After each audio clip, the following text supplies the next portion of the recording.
everyone. Welcome. So actually, for those of us who are joining us, please sign in using the link in the chat box. You'll find the chat box below. Is everyone familiar with how to use it? Just click the chat and then please sign in using that link. It helps us know who's coming to these events. You also, if you come to 2 of the Grad School Days events, you are entered into a chance to win a $50 gift card, so that's exciting. Also, as a reminder, can you please mute your volume if you're not talking so we can limit some of the background noise? Okay, so I'm Nicole. I'm the lead student coordinator at First Generation Initiatives. I'm going to be serving as a moderator, and we're here with Dr. Lyons today. So she's going to share a little bit about her grad school story and how she got her process of going to grad school and where she is now. And we're going to give her a little bit of time to talk about her background, and then we're going to open up to questions. But at any point, if questions come up, just go ahead and put those in the chat, and I will just make sure that Dr. Lyons can answer all of the questions that are. So thanks everyone for coming. Hi, everyone. Hi, Nicole. Thanks for inviting me. So maybe I'll just give like a quick overview of like the whole story, and then we can zoom in to like whatever parts are most interesting.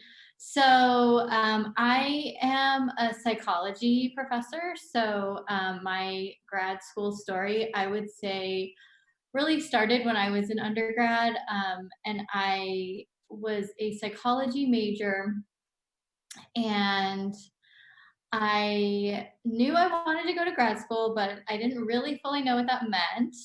And I didn't know what I wanted to do. And so I sort of had that as my game plan. And then my senior year in the fall, I took a class in cognitive psychology, and I was like, oh, this is really cool. This is the part of psychology I really like. I really want to study memory and eyewitness memory in particular.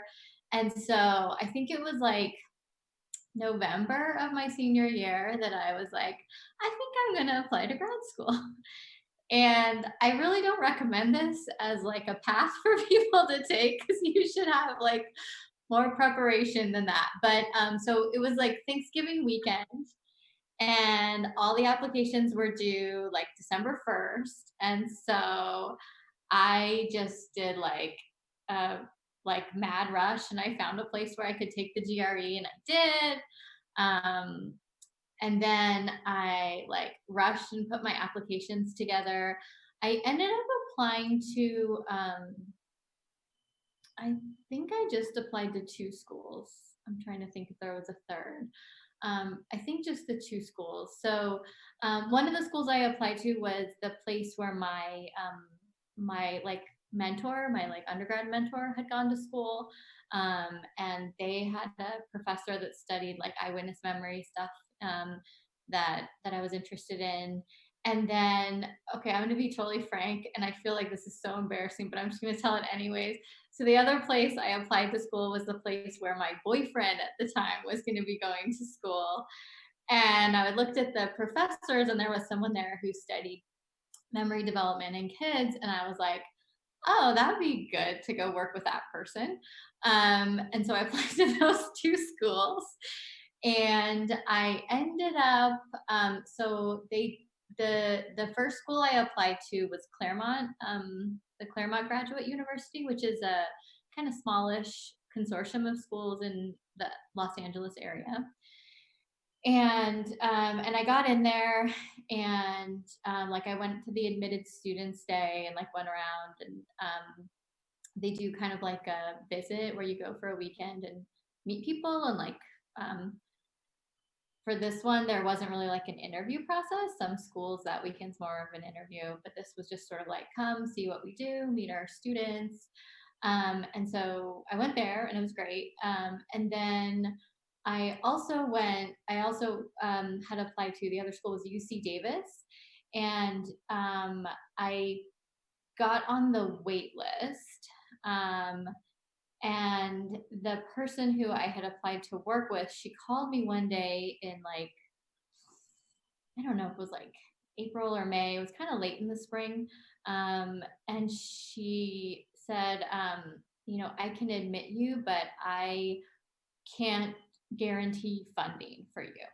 And um, what that meant was that, so like she was willing to admit me into the program, but most PhD programs, um, they'll admit you with funding, meaning that like you would get to be a teaching assistant or a research assistant, and that would pay all your tuition. It would give you a stipend for living.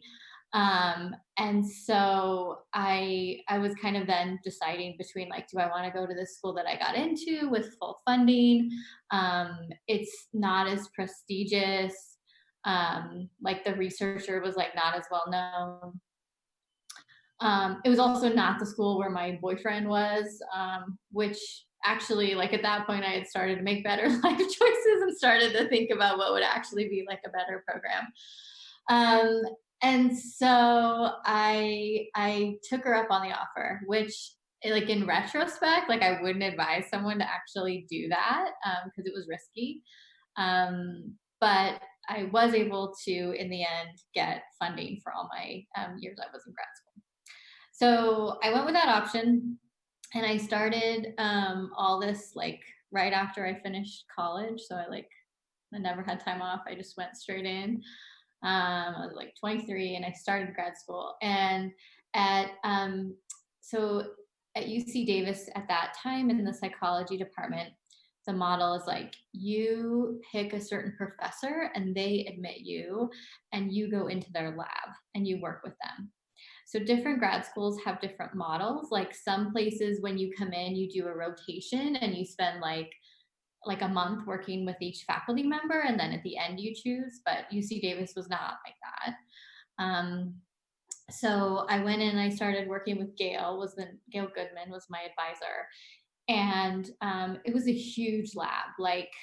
So it really varies depending on the program, but like some labs in psychology, like a decent lab might run with like 4 graduate students in it. And this lab had like in the teens, I want to say maybe like 14, 15, 16, like there was a lot of us. Um, and I really like give a lot of credit to Gail for taking me in because I don't think I was that competitive of an applicant. I think I was kind of on the edge, and her model was frankly like let a bunch of students in and sort of see who sinks and swims.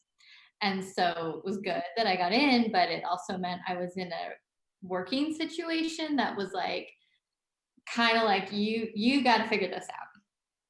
And so I didn't get a lot of guidance that I think I really could have used. And it was fine, but like it wasn't great.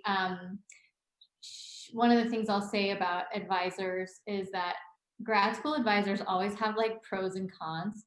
It's kind of like a relationship where you're like, the good thing about this person is, but then the bad thing is. And so with Gail, the good thing was she was very very well connected, total workaholic. There was a time where someone in the lab got married and she like brought a manuscript with like comments to the wedding to be like, here, let's work on this a little bit. So she was like nuts in terms of her workaholic tendencies. But the good thing was she was like super well known. She had a lot of money. She always was able to have like funding for us to go to conferences or funding for us to have like summer work in the summer rather than like being off of our stipend when the school year ended. So that was all good. But like the bad was she didn't really provide a lot of like careful feedback along the way. So a lot of people, me included, would spend time on projects and then it would be like, this research is not really that well designed or not going that way. And so I felt like I got into, I think I was in like my second year and I was just like, I don't know, like I just feel like worried about how this is going to go.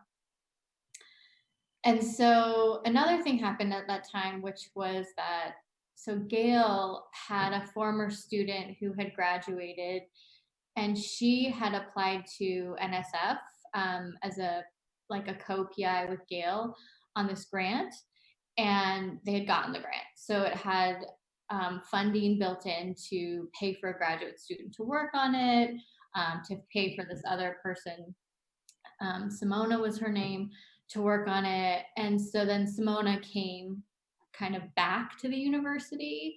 Um, and um, and I don't know how exactly the politics of this worked out, but she ended up getting hired again as a faculty member, even though she had graduated from that degree program. Like she had gotten another job and then came back.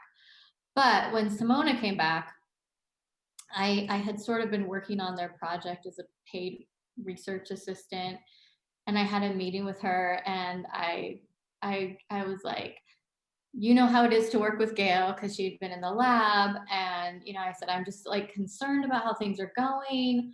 I don't really know what to do. I really like working with you, and and kind of put some feelers out. And she ended up offering, like, well, if you want to switch and come join my group, I'm just getting set up.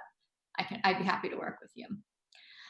And so I did, and it was like really awkward to break up with my first advisor. Like it was like a very awkward conversation. I don't think in retrospect she really cared that much, because she had so many people, and like she lost other students too. And I think it was kind of part of her MO. But in the end, for me, it was really helpful, because then I was with a mentor that was like just focused on me. And again, there's like a pro and a con to that, because like the pro is you get a lot of attention, and the con is you get like a lot of attention.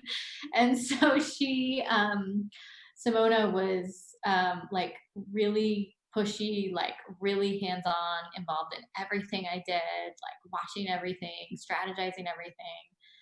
And I ended up working with her for the rest of my time in grad school, and it was really great. And I think one thing that was really good about it is that because she was new, she was like really hungry for it. Like she was going up for tenure. She needed research done. It really mattered a lot how I did, because it turns out professors are evaluated on how their students do. So when a professor applies for a promotion, or when a professor like tries to get a raise, there's like these like tables you look at, and it's like what happened with your students, and then not just what happened with them, but what happened with their students. And so when professors are applying for promotions, or when they're applying for grants, like if they apply for like an NSF grant, they have to say like, what did your students do? And so she was really invested in me, and and I think it was really overall really good experience because of that. And so I ended up, I I um, I had a pretty clear idea of what my research focus would be from about the time I was like finishing my second year of grad school. So, where I went to school, the model was you did like kind of like 2 years of taking classes, like seminar classes, and working on research. And then you took a big exam that would grant you the equivalent of your master's degree. And the way that exam worked was the student would put together a reading list of articles, and like um, not, I guess it could be book chapters, but it was mostly like journal articles. And so I had this list of like all these papers I had to read and know and understand. And then I had a committee of like 3 people who like supervised me putting the list together. And so I put together the papers on topics that I thought were interesting. Um, and one of the topics I was really interested in was metacognition. And so I had all these papers on like animal metacognition. and metacognitive development and yada yada. And so like going through that exam, I clarified to myself like this is the kind of research I want to do.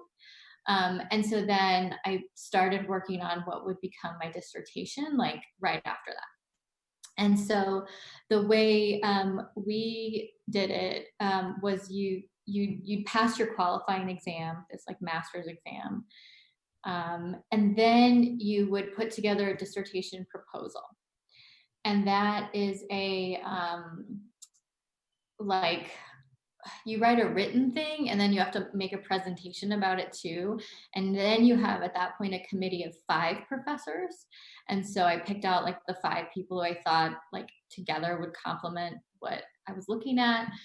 And so I did that, I think in like my third year ish. I don't remember the timeline exactly. And then I worked on my dissertation. Um, and so the way we did it, and I think this is pretty comparable across most programs, is like when you graduate is when your committee of 5 people decide you have done enough. So it's really ambiguous, and it can cause a lot of problems. Like I just saw a question about struggles, and I can answer that. But I'll say that like my committee was always very supportive. My research came together really pretty well. I didn't run into a lot of problems.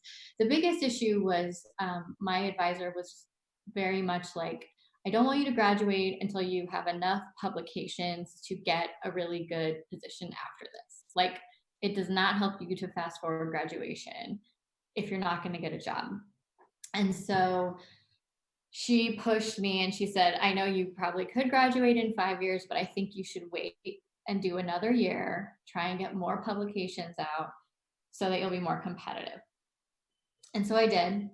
And I ended up doing 6 years total. I finished my dissertation in like July of my 6th year. And that spring, it was like really stressful. So the way the job cycle works for professors is like you put in your job applications in like October, November, December, and then you like hopefully get a job, and if not, you have to wait. And so the other thing though that you can do, which I think is becoming a lot more common, not just in psychology but in a lot of other fields, is what's called a postdoctoral fellowship. And what that is it's called a postdoc for short. And in a postdoc, you will go and work in another lab. You're working with a totally different professor, and it's a kind of like an apprenticeship. So you're like a lot more independent, you're on your own. You're expected to get a lot of research done because you don't have to teach and you don't have to take classes anymore. And it's supposed to like teach you kind of the skills you need. So I ended up doing actually 3 years of a postdoc out at the University of Minnesota. Um, and that process of applying for postdocs, I think now for anyone interested in grad school, like almost always there's going to be a very high likelihood of a postdoc. Like I have friends who I graduated with and they're still in postdocs now. Even though we graduated in 2009, they've done like 2 or 3 of them. So some of these jobs are like a little more long lasting than others, but mine was 3 years. And I think there was like the last like super stressful part of grad school, I would say, was that home stretch when it was like, February, and I was like, I don't know what I'm going to do. I'm going to graduate in June, and then I don't have any income. I have no idea what I'm going to do with myself, and I've always been like working on school. So what am I going to do? And I actually like was breaking out in hives. Like I had hives all over my body for like weeks as I was working it out. And so what I ended up doing was I had a conference. My field has a really big conference every other year, and it happened to be that spring. And I was going to the conference to give some presentations. And so, and the conference actually was in Denver that year. And so I was there and I sent out emails to some professors I thought I would want to work with and said, would you have time for a meeting with me at this conference? I'm graduating. This is my work. I was thinking I'd really like to do a postdoc with you. Are you accepting postdocs? Here's what I think I could bring to the table. And so I had those meetings and they went pretty well, and most people were willing that I had talked to, but they were like, I'd take you, but I don't have any money. So we got to find money. And so the last real step was that I had applied to, they have these grants for postdocs. So there's two ways you can, well, really three ways you can get funding as a postdoc. One is that like the faculty member could write into their grant proposal, I want a postdoc. And so they'll actually get the money for it and they'll pay you and they'll say, like, here's the project you're going to work on. A second thing you can do is you can write a grant yourself. So you can like write a proposal when you're kind of a senior level graduate student and say, I want to go work with this person. Here's what I want to do. So that's an option. And then a third option is they have these things that are called training grants, and universities will get them, and then they'll be able to offer postdocs. So the University of Minnesota had a training grant.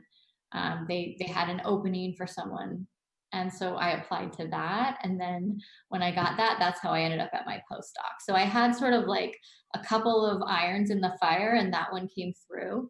And then that sort of like sealed the deal of like that was the place that I would go.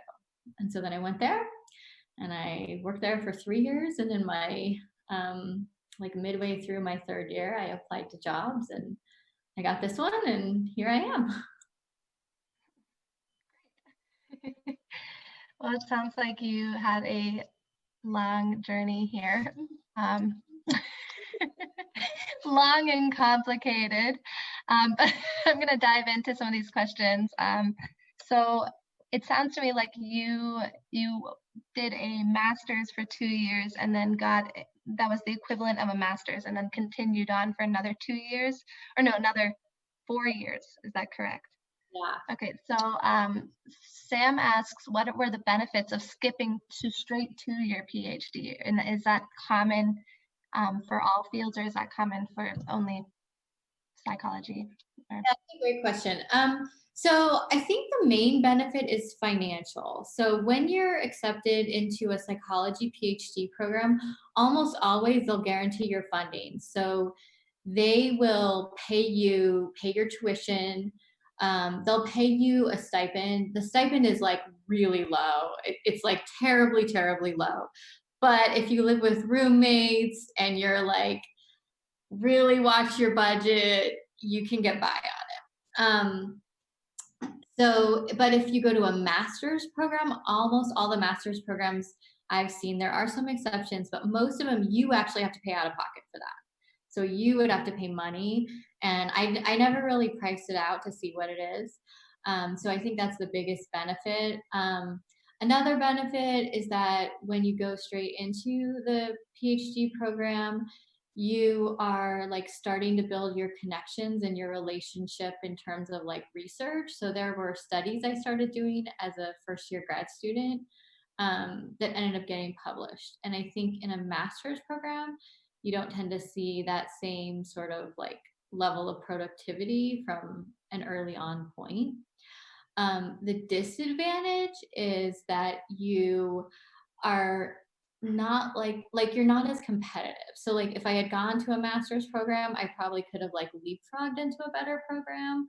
Um, and especially if you have like kind of a spotty academic record, a master's program can be like really crucial. It can be the difference between like um, getting into a program or not, or getting into a better program or not.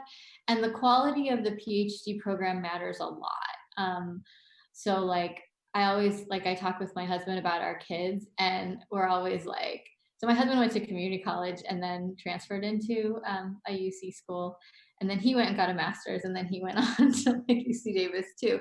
And we talk a lot about how it's like there's some fields where it really matters, like the pedigree of your degree. And I would say a PhD program, it really does matter the pedigree of your program. Like the better program you get to, the more likely you are to get a better job um, later on. So, what would be your advice for somebody who's coming out of undergraduate and maybe is starting the application process, but maybe did not have like the greatest application, or did not have like, and they're trying to get into a master's, or they're trying to go straight into the PhD program? What would be your advice to them? So I think the best advice I would give someone is try and find a job that will pay you and that is in the field you're interested in. So like I think that like just like a master's program could give you like a leg up into getting into grad school. If there's somebody and they were interested in psychology, there are paid not undergrad, paid like bachelor's level RA positions that you can get. So like universities hire people with bachelor's degrees in psychology to like run their labs, to like do those things, and that is a really good option for like getting the experience and getting the connection, so you can get a really good recommendation letter. Um, so I think that would be my option one choice. And then for option two, what I would say is if you want to get into a master's program, um, connect with a faculty member and do some research or scholarship with them. So there's a ton of research that goes on here. It's kind of like behind the scenes. I feel like a lot of people don't know about it, but like if you want to get a degree in geology and you're looking at master's programs in geology, like contact the geology professors and see if they're doing research and do work with them. In the psychology department, I'll say I think we have a pretty good track record of placing students. Like, um, I'm trying. So I've been here like 8 years, and I've had like one of the RAs I worked with last year. She started a PhD program this year directly, really just from doing research here at MSU Denver. She got in. Um, we've had other students who, one of our students, I don't think he went and did a master's degree, and he went straight into a PhD program in neuroscience at Brown University. So, like, if you get the research experience here, that really helps a lot. The other thing I'd say is work really hard to study for the GRE. So a very good GRE score could help counterbalance not great grades. And also, when you write when you apply to school, usually what happens is you well, let me say it this way. Like most programs, the faculty themselves actually go through and like handpick who they want. So there's like a feeding out of like, you know, if you have like someone with very low GPA and very low um, GRE, they might not even really get looked at. But beyond that, like if you can uh, if you can like even contact the professor, or if you are at like a conference where they might be, or even if you just email like the person you're working with and say like, hey, do you know this person, do you think like what do you think I should do to try and like get picked by them, um, that can sort of help with getting in there. So I would say building relationships with your professors now will really help with making that work later. Mhm. So you also talked about how your first advisor, your grad school advisor, is that what they're called? Yeah. Mrs. Goodman, Uh-huh. uh, was a sink or swim, was sort of a sink or swim environment. So how did you manage that type of environment? And then also, how did you advocate for yourself and make that difficult decision to then, like, did you feel like a failure whenever you had to switch advisors, or how did you manage that kind of emotional struggle also? Yeah. So I mean, I think I kind of learned to be sort of like not scrappy, but like I learned to sort of like try and work through issues because like I'm a first gen student. Like I've dealt with a lot of, I don't want to say a bad word, but like I've dealt with a lot of stuff in my life. And so, it's like I think I just kind of tried to have a thick skin about when things didn't go my way, and just like really tried to know like, okay, that sucks, that didn't work, this is disappointing, but I'm just gonna have to shake this off and like move on. um, there's a paper that was recently published, that a bunch of psychology professors wrote, but I think it applies to any field. It's about rejection, feeling like an imposter, um, like feeling overworked and overwhelmed. And it was just published in this psychology journal this year. And it's like, hey, guess what? Everybody feels this way. And they have like these anecdotes from people in the field who are like really big names. And they're like, I know it seems like I get a lot of grants, but I actually apply for like 10 times as many as I'm getting published. So I think you just have to like know that it's kind of part of the game. When you strive for something that's competitive, you're gonna lose a lot more. And you just know that's part of the ratio. I think a lot of first generation students deal with imposter syndrome. So just sort of navigating that in your own head and saying, well, no, it is difficult and I can do it, was a good way that you overcame that kind of struggle. Is that correct? Yeah, yeah. And we had a guest speaker come to our campus when I was a grad student, and the topic was imposter syndrome. And like the whole room was full. And it was so funny to see who showed up because there were like people in my cohort that I was like, that person's so smart. Like there's That's so true. So Sam asks if you wouldn't mind sending that article. That would be great. absolutely. Okay. So then also there's a question here from Liz saying, is there a way to get around the GRE, such as GPA or a different program, or is that required? That's a great question. So, like with the GRE, I should say there is a lot of talk in the field, in my field, about getting rid of the GRE. Like I'm sure lots of people here know the issues with standardized testing, and like so much of it is just like, can you afford to take a test prep course? Like it's meant like the GRE initially was intended to be kind of an equalizer so that like it didn't matter maybe like how prestigious your college was, and like that would be something that you could be equally evaluated on.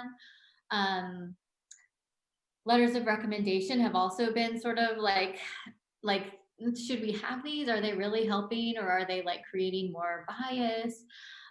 So like for right now, there are a handful of schools that are getting rid of the GRE. I think UC Davis is one of them. Um, you can find out like if you call the department that you want to go to their PhD program, they usually have a staff person who handles the graduate program management, and they could tell you if the GRE is required or not. So you could try and find programs that don't have a GRE requirement. um, I would say it really depends on the field, though, and I think there's some fields where it still does matter, and it's like really sucky, but it's probably worth your time to like take a little extra time if you need to, like work for a year and make GRE prep like your focus, and know that it's kind of a BS thing, but you're just kind of you're gonna have to do it. um, it'll behoove you to do as well as you can, but if you really can't, if you're hitting a wall, you're hitting a barrier there, you could look for those other programs that don't require it. You mentioned that you took the GRE like kind of last minute over Thanksgiving break. Is that correct? Um, so, how did you study, or would you recommend a different way to do that? Or it seems like Micah said that his LSAT test prep cost him $5,000, which is a lot. So, what would you recommend for somebody who's on a low budget, maybe works full time, is trying to go to school? and also has to take the GRE or the. Yeah. So I would say try and find books. Like I know my department, the psychology department, has GRE prep books, like just in our office. Well, can't get them now, but like theoretically, you could get these books.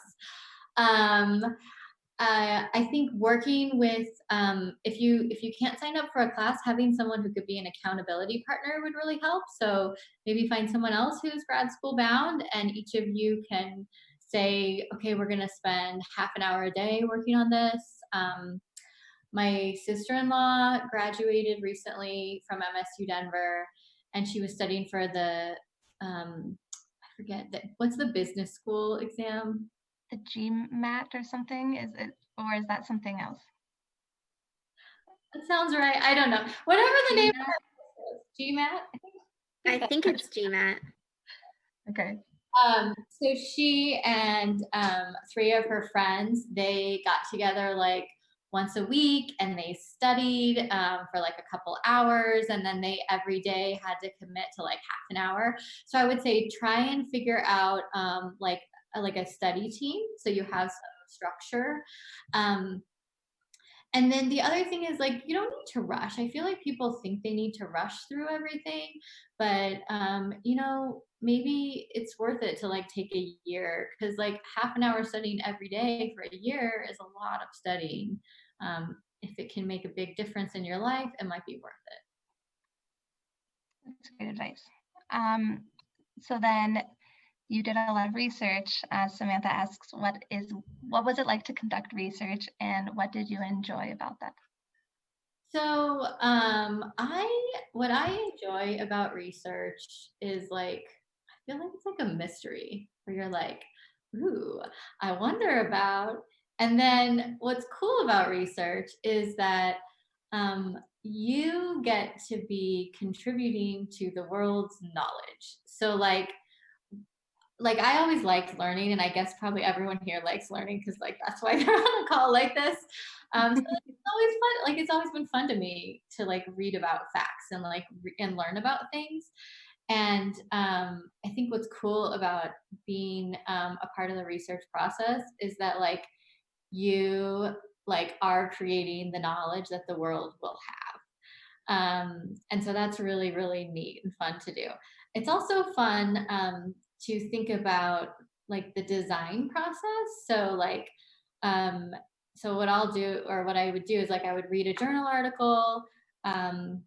Research projects can come up from different ways, but like one way research projects would come up is like everybody in our research group would like read the same journal article, and then we would just talk about it and kind of riff, and then you'd be like, what about this, what about that, oh that would be kind of interesting. And so you come up with a question, and that part's fun, but then it's also fun I think to be like, well, what would be the design, like how would we test that question. And so that part I enjoy. Then there's the collecting the data part. I don't really like that part as much. um, but it's fine. And then you get your results in, and like it's so exciting. It's like so exciting when you're like, let me get my data file, and you open it up and you see if what you found. And there's like heartbreak when things don't work out, but there's like such joy when you get this data that's like beautiful. So that part is like really, really exciting. I like that a lot. I don't, and then you have to write it up, which I don't like that part as much, but it's part of the process. So you have to kind of like, work on your writing skills and your motivation to get that done. And then another part that I actually do like is when you get to present it. So you get to like go to conferences and give talks and like give posters and share. And it's kind of fun when you get into the weeds on the topic to be like, let me like nerd out with my colleagues like about this topic that like I know there's like such a small number of people who care, but we really care. Yeah, it sounds like research is like you're now like an expert in this tiny, tiny little portion of like this bigger idea. And so like you've spent 6 years working on this one small thing, but now you are definitely an expert at that one small thing. So that can be exciting. Yeah. And it's like, there's basic research, which is like you're just doing it for the sake of knowledge. And then there's also applied research. And so different people, I think, are attracted to different kinds of research. I think applied research, I haven't really done applied research, but I think there's something really rewarding about, like you're doing something and it's giving us knowledge, but it's also going to help change the world.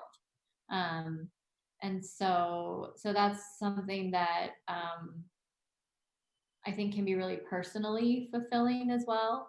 The practicalities of how research get runs really varies a lot depending on the field. But I think like the most important things I'd say is that um, it's really important when you're thinking about research to make sure you're clear on the end game. So make sure you're clear, why am I doing this project? How would I write this project up? If I had to present this and say, here's the justification for why this matters, like you need to know that. And if you do that, then I think you'll find yourself doing work that ends up being successful in the end. Mm-hmm. Our last speakers said about overall grad school that the advice that he would most give students is to have a goal in mind for the end game.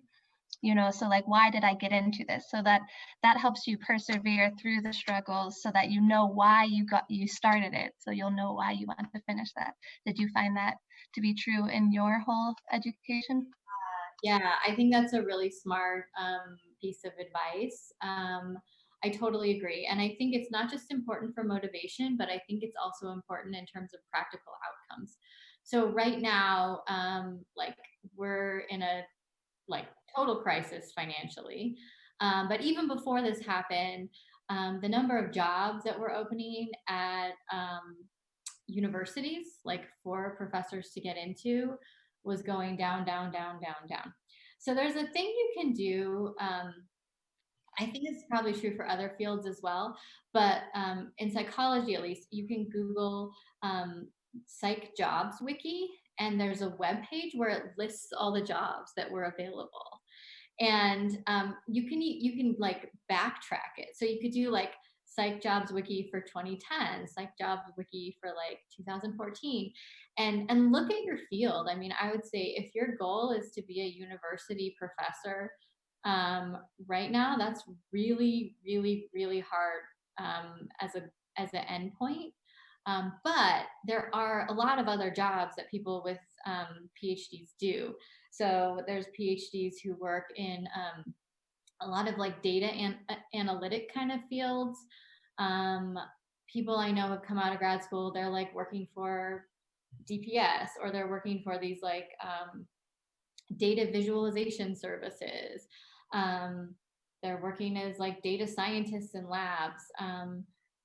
Some people come out of grad school and they essentially become like a permanent staff researcher, and that's a job that you can have. And so I think it's important to know what you're hoping to achieve, because like I worry about people like applying to school, and there's a lot more people who graduate every year than there is a faculty job for, like a lot.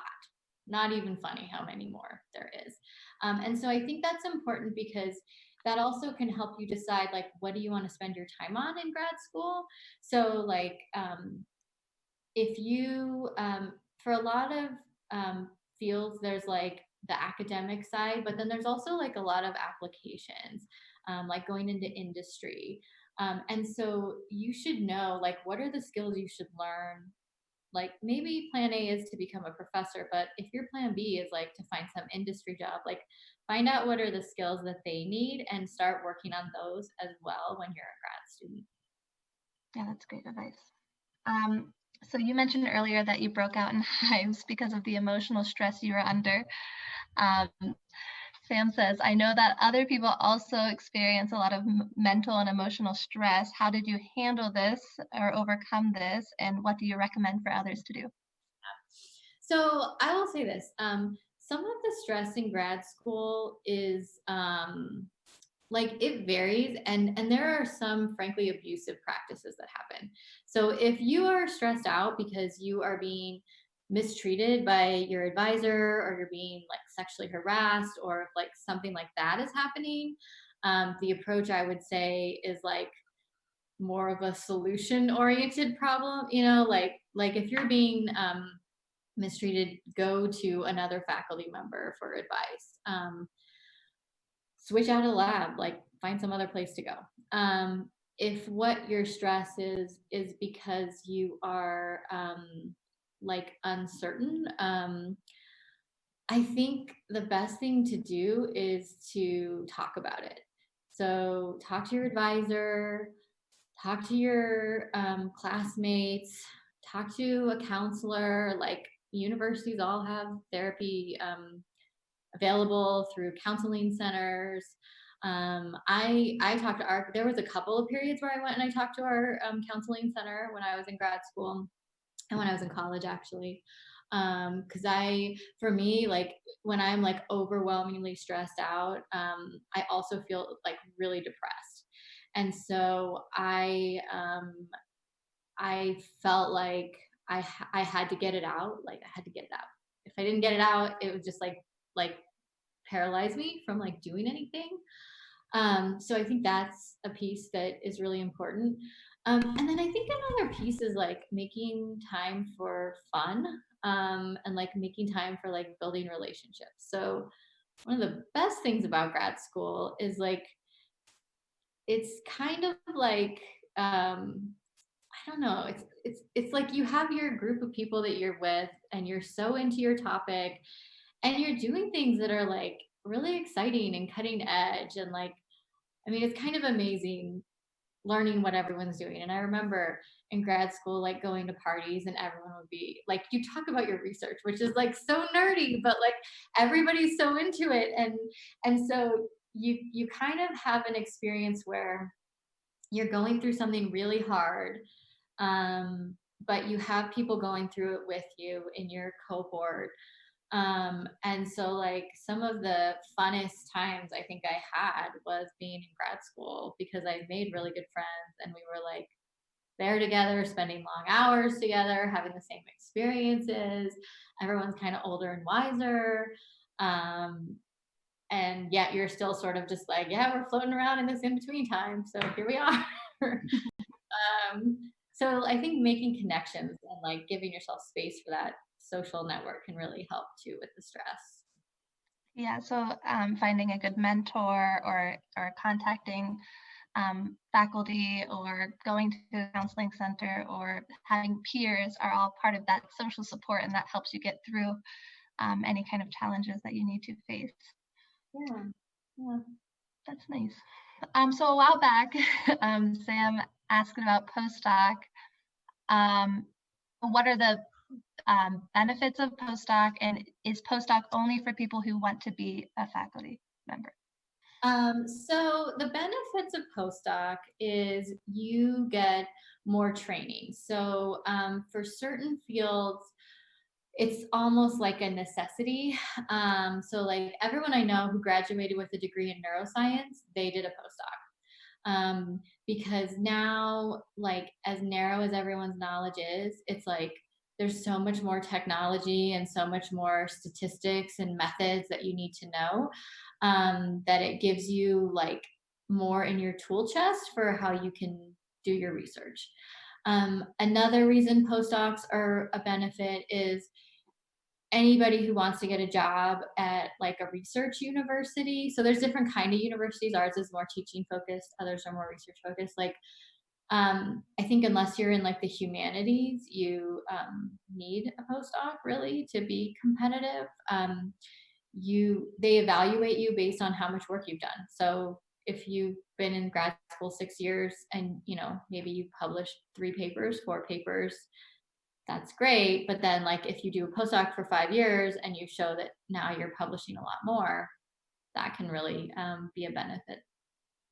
It's also helpful, I think, for if you for when you do go get a faculty job, because you have to, like, every time you move, you have to kind of restart your research. And so like that takes a while to get the momentum going. And I hear from a lot of people that like the postdoc they ended up with a lot of data that helped them to be productive and like have momentum from when they first started their faculty job. So it alleviates some of the stress. Like when I came here, I don't know, I had like 3 or 4 papers that came out of postdoc data. And so it made it like pretty easy for me because I had that there. So Jose says, what are some words of advice for someone who wants to do research during their undergrad? I would say just ask, go find out what's happening in your department. If you are not sure and you want to like have like just like I don't even know where to start, just talk to a professor you're taking right now that you like their class. Say I'm interested in doing research. You know, can you help me get started? You don't have to have any background to do research. Like faculty can bring you in with what you currently know. So like don't filter yourself out. I would say just like go and approach it. I think if you want to work with somebody on research, it can be really helpful to like present yourself like you would for like a job, you know, sort of say like, here's my skills, here's my interests, here's what I think I could bring to the table. But then also being like open and asking questions about like what opportunities are there. But yeah, I mean, just ask. I would say just ask. So overall, did you enjoy your grad school experience? What was one of your fondest memories from grad school? Yeah, I enjoyed it a lot. It was great. I mean, it was hard and it was stressful, but it was personally like really it was intellectually really interesting. I some of my best memories, so like every week I'll say, I know everyone's doing like Zoom parties, so every week we do a Zoom party with our grad school friends from like my lab, and then we do a Zoom party with our other grad school friends. So like the connections I made with people were just like great. We had a lot of fun. I met people from like all over. I met my husband. He was friends with my lab mate. My lab mate's from Rome, and she ran this like house that had like people from all over the world coming through. So like socially, it was just really cool because you had people coming from so many different places. I think professionally, uh, it was really exciting to get to travel to conferences. So that was another big thing. I got to go places I never would have thought I could go. Like I think the most exciting thing was probably when I got to meet and talk with people who were like really big important names in the field and like sit down in a hotel lobby, you know, after the conference talk, and they would ask questions like, "Oh, that's interesting, you did that. Like, what do you think about this?" So that was just like celebrity, like, oh my gosh, thrilling. But like it felt also good. And then you went to a party and talked about it and talked about everything.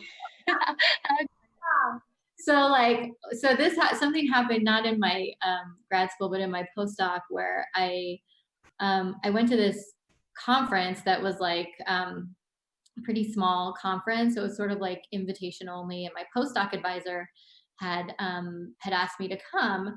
And so the conference is like at a literal castle on a lake in Switzerland. So already it was just like, oh my gosh, amazing.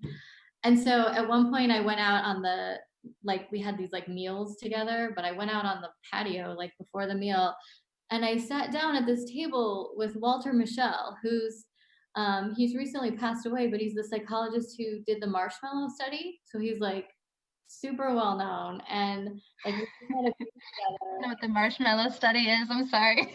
Super well known, but I'm not entirely sure. So it's a measure of self-control, and it's like they did these studies where they asked kids at the Stanford preschool, would you like one marshmallow now, or would you rather wait and like? Oh, I actually have heard of this. Wow, you're right, celebrity status. Okay. Yeah, and it was just like it was really cool to get to talk to someone who's so smart and so wise. And then it feels like a generational thing where you're like, oh, they're teaching me, and now I'm here, and then hopefully I'll teach somebody else, and it just keeps going. So Yeah, it's very nice. So a couple final questions. Liz asks, I know you need a research focus for a PhD program, but do you need to go into a master's program with a research focus? no. So that's part of why you might do a master's degree, is to say, like, I know I'm interested in social psychology, but I don't know what. So that could be something.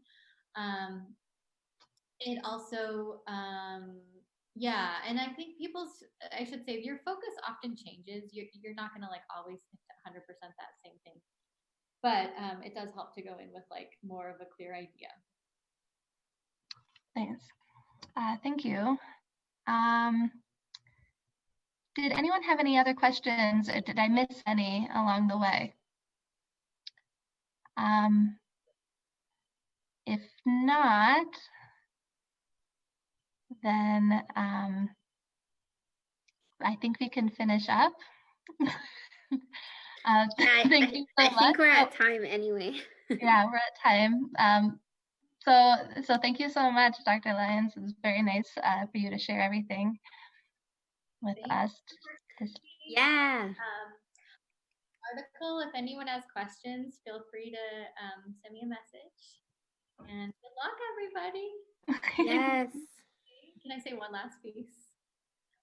So one piece of advice that actually my boyfriend at the time, which was the one I sort of followed, to UC Davis gave, but I think it actually was a really good piece of advice, is he was also striving for something. He wanted to be a veterinarian, like a zoo veterinarian. Jobs are like really hard to get. But one piece of advice he said is that, someone's going to get that position, and it may as well be you. So you might very well be that person. You people on the call, you here listening, someone's going to get that job, and it could be you. So go out and get that job for yourself. I like that. Yeah, that's great advice. Okay, well, let's give our guest speaker a round of applause. Thank you so much. Yeah. And come to our next workshop. And make sure that you signed in. Did everyone here sign in? Thank you. And then come to our next workshop, which is, thank you. I'm showing you, sorry, I forgot my sound was on. I'm showing you our website so that you all can easily go and see who is next. So tomorrow, 11 to 12 p.m., we have Angela. Tell your friends. Okay, thank you, everyone. Thank you so much. Thank you, Christy. This was great. Thank you, Christy. Thanks. This was fun. It's really good work that you all do, and like so important. So thank you.